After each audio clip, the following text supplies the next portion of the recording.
Second ടൈമാണ്. Super. പഴയ ലാലേട്ടനെ കാണാൻ പറ്റും. സൂപ്പർ. ഇതുവരെ കാണാൻ അടിപൊളിയായിരുന്നു. നായകനെക്കാളും വെല്ലുന്ന വില്ലനായിരുന്നു.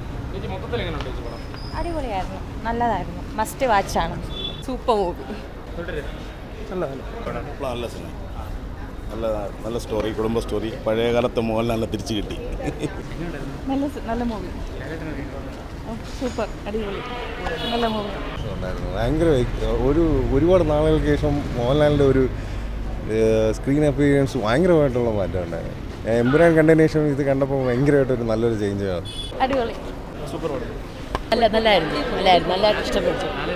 ലാലേട്ടനെ നല്ലായിരുന്നു. കാരണം ഇതിനു മുന്നേയൊക്കെ ഞങ്ങൾ പഴയ ആ ഒരു ലാലേട്ടനല്ലേ, ഇപ്പോഴങ്ങനെ അല്ലല്ലോ. പക്ഷേ ഇപ്രാവശ്യത്തെ കൊള്ളാം. നല്ലതായിട്ട് ഇഷ്ടപ്പെട്ടു. വില്ലനെ ഇഷ്ടപ്പെട്ടു.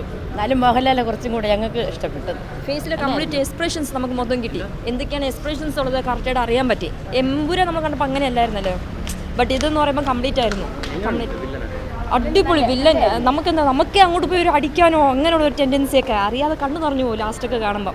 1 വീക്ക് ആവുന്ന എന്നാൽ പോലും ആ സിനിമയുടെ ആ ഒരു ഇത് മാറുന്നില്ല. നല്ലതായിരുന്നു. അയ്യോ കണ്ടിരിക്കുന്നു എന്തോ പെട്ടെന്ന് പോയി കണ്ടു നമുക്കൊന്ന് ഹാക്ക് ചെയ്യണം, കരയാൻ പാടില്ല, അല്ലെങ്കിൽ ആളെ നമ്മൾ ഹെൽപ്പ് ചെയ്യണം, ആ ഒരു ടെൻഡൻസിയൊക്കെ തോന്നി. സിനിമ ഫസ്റ്റ് ടൈം മാറണം. ചേട്ടൻ ഫസ്റ്റ് കണ്ടു, അതിനുശേഷം ഞങ്ങൾ ഇന്നിപ്പം കൊണ്ടുവന്നതാണ്. അടിപൊളിയായിരുന്നു. സൂപ്പറായിരുന്നു. കിടലായിട്ട് നല്ല അഭിനയമായിരുന്നു. അടിപൊളി. നല്ല മൂവി. ഒരു ദൃശ്യം ടൈപ്പ് ത്രില്ലർ പ്ലസ് ഒരു മാസ് മൂവി. അടിപൊളിയായിരുന്നു. സൂപ്പറായിരുന്നു. പടം നല്ല പടമാണ്. മോഹൻലാലിൻ്റെ കൊള്ളാം, നന്നായിരിക്കും.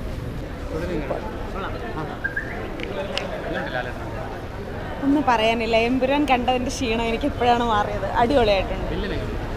വില്ലൻ അടിപൊളി. കുഴപ്പമില്ല. നല്ല പടം. Super cinema. നല്ല ഫിലിം. മോഹൻലാൽ അടിപൊളി. സൂപ്പർ. നന്നായി. നല്ല അവസാനം നല്ല രീതിയിൽ കൊള്ളാം. സൂപ്പർ. മോഹൻലാൽ കൊള്ളാം. സൂപ്പർ. ആദ്യത്തെ പാർട്ട് അത്ര ഒരു രസമില്ല, കൊള്ളത്തില്ല. പക്ഷെ രണ്ടാം പാർട്ട് നല്ല സൂപ്പറായിരുന്നു, കൊള്ളായിരുന്നു. മോഹൻലാലിൻ്റെ ഒരു അപൂർവമായ സൂപ്പറായിട്ടുണ്ട്. അടിപൊളി.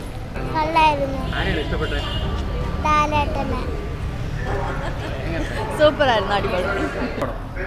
നല്ല പടം. സിനിമയ്ക്ക് റിവ്യൂ പറഞ്ഞ് ഞാൻ 1 മാസമായിട്ട് എയറിലാണ്. പക്ഷെ സത്യം പറയാമല്ലോ, ഇപ്രാവശ്യം ഞാൻ വളരെ പ്രതീക്ഷിച്ചല്ല വന്നത്. വളരെ പ്രതീക്ഷയൊന്നുമില്ല, പക്ഷെ നല്ലൊരു സിനിമ കണ്ടു. 1 മാസം മുമ്പ് വളരെ പ്രതീക്ഷിച്ചൊന്ന് വളരെ നിരാശയായിരുന്നു. അപ്പം ഞാൻ പറഞ്ഞ അതിലുള്ള ഒരു ക്യാപ്ഷൻ എന്ന് പറഞ്ഞാൽ മലയാള സിനിമയുടെ നല്ല കാലം അവസാനിച്ചു എന്നാണ് പറഞ്ഞു. പക്ഷേ ഇനി അത് തിരുത്തി പറയേണ്ടി വന്നു. അതിന് മോഹൻലാലേട്ടൻ തന്നെ ഒരു കാരണമായതിൽ എനിക്ക് വളരെ സന്തോഷമുണ്ട്. അതായത് ഇപ്പോൾ ഒരു നല്ല നിർമ്മാതാവും നല്ല സംവിധാനവും നല്ല തിരക്കഥയൊക്കെ ഉണ്ടെങ്കിൽ ഹെലികോപ്റ്ററിൻ്റെയും വലിയ കാറിൻ്റെയും ഒന്നും ആവശ്യമില്ല. ലാലേട്ടൻ്റെ ആ ഒരു മുണ്ടും ആ കൈലിയൊക്കെ മതി സിനിമ നല്ല സൂപ്പർ ഹിറ്റ് ആവാൻ വേണ്ടിയിട്ട്. അതാ പറഞ്ഞത്. എമ്പുരാൻ കൊണ്ട് ഞാൻ എൻ്റെ മക്കളെയും കൊണ്ട് ഇവിടുന്ന് കരഞ്ഞിറങ്ങിപ്പോയതാണ്. എനിക്ക് വളരെ സന്തോഷം തോന്നുന്നു. 1 മാസത്തിനിടയ്ക്ക് തന്നെ ലാലേട്ടൻ്റെ മറ്റൊരു നല്ല ചിത്രം കാണാൻ പറ്റിയില്ല. എനിക്ക് ഒരുപാട് വിമർശനങ്ങൾ എനിക്കെതിരെ ഉണ്ടായി. ചേച്ചി കളിപ്പാട്ടം സിനിമ കാണാൻ പോകും അങ്ങനെയെന്നൊക്കെ. ഇതൊക്കെയാണ് സിനിമ എന്ന് പറയുന്നത്. സിനിമ എന്ന് പറയുന്ന ഒരു ബിസിനസ്സിന് അപ്പുറത്തേക്ക് ഇപ്പം ഞാൻ പറയുന്നത്, ഇപ്പം ആൾക്കാർ ഒരു സംഖ്യകളെന്നും സുഡാപ്പികളെന്നുള്ള വേർതിരിവൊന്നും കാണിക്കാതെ ബിസിനസ് എന്നതിനപ്പുറത്തേക്ക് ഒരു നല്ല സന്ദേശം കൊടുക്കുന്നതാകട്ടെ ഇന്നത്തെ കലാകാരന്മാരും നമ്മുടെ സിനിമകളെന്നൊക്കെ ഞാൻ പ്രതീക്ഷിക്കുകയാണ്. വളരെ സന്തോഷമുണ്ട് ഇപ്രാവശ്യം.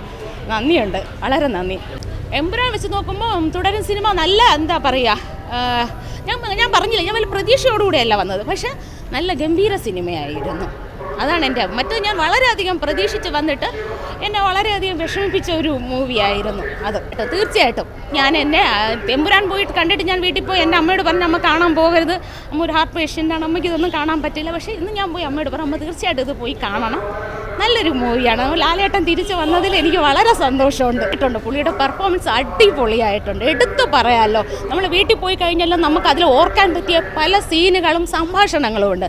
മറ്റ് എമ്പുരാനിൽ എന്തായിരുന്നു, മോഹൻലാൽ വെറുതെ ഒരു റോബോട്ട് കണക്ക് കോട്ടും സൂട്ടും ഇട്ട് ഇങ്ങനെ ഇറങ്ങി വരുന്നു അല്ലേ, അങ്ങനെയല്ല അങ്ങനെയല്ല, പുള്ളി ഇതിൽ ആ ഷർട്ടൊക്കെ ഇട്ട് മുണ്ടൊക്കെ മടക്കി കുത്തി വരുമ്പോൾ എന്താ ഭംഗി കാണാൻ, അതൊരു പ്രത്യേക ഭംഗി തന്നെയാണ്. അതാണ് ഞാൻ പ്രതീക്ഷിച്ചത്. ഇനി ബാക്കിയുള്ളവരുടെ എന്താണെന്ന് എനിക്കറിയില്ല. തീർച്ചയായിട്ടും മനസ്സ് നിറഞ്ഞാണ് ഇറങ്ങുന്നത്. ഇനിയിപ്പോൾ എന്നെ സംഖ്യയെന്നോ സുഡാപ്പിയെന്നോ വിളിച്ചാലൊന്നും എനിക്കൊരു പ്രശ്നമില്ല. നമ്മൾ സംഖ്യകളും സുഡാപ്പികളും ഒന്നും അല്ല, നമ്മളൊക്കെ ഇന്ത്യക്കാരല്ലേ, അങ്ങനെ വിചാരിച്ചാൽ മതി. അല്ല പറഞ്ഞോട്ടെ, ഇപ്പം എനിക്ക് പറയാനുള്ള അനുവാദമുണ്ട്, സ്വാതന്ത്ര്യമുണ്ടല്ലോ ഒരു സിനിമയും വിമർശിക്കുക. അപ്പം ഞാൻ പറയുന്നതിന് വിമർശിക്കുക, അവർക്ക് അവകാശമുണ്ട്. വിമർശിച്ചവരോടും അനുകൂലിച്ചവരോടും ഒക്കെ എനിക്ക് നന്ദിയേ ഉള്ളൂ. ഇനിയും നല്ല സിനിമകൾ, ആ സിനിമയുടെ പേര് അന്വർത്ഥകമാക്കും പോലെ ഇനിയും നല്ല സിനിമകൾ തുടരട്ടെ എന്ന് ഞാൻ ആശിക്കുന്നു. നന്ദി, നമസ്കാരം. നന്നായി, എന്താ ലാലേട്ടൻ നന്നായിട്ടുണ്ട്, കണ്ണ് നിറയും. സിനിമ ഇഷ്ടപ്പെട്ടു. എക്സ്പെക്ട് ചെയ്തതിനെക്കാട്ടി നല്ലതായിരുന്നു. ലാലേട്ടൻ നല്ലതായിട്ട് ചെയ്തിട്ടുണ്ട്. ഫസ്റ്റ് ഹാഫ് വിചാരിച്ച പോലെയല്ല സെക്കൻഡ് ഹാഫ് പോയത്. ഫിലിം കൊള്ളാം, നല്ലതായിരുന്നു. നല്ല മൂവിയാണ്. ലാലേട്ടൻ്റെ നല്ലൊരു മൂവി. ഫസ്റ്റ് ഹാഫും അടിപൊളിയാണ്, വളരെ നല്ല മൂവി. കുഴപ്പമില്ല, നല്ല ക്യാരക്ടറാണ്, കുഴപ്പമില്ല, കൊള്ളാം.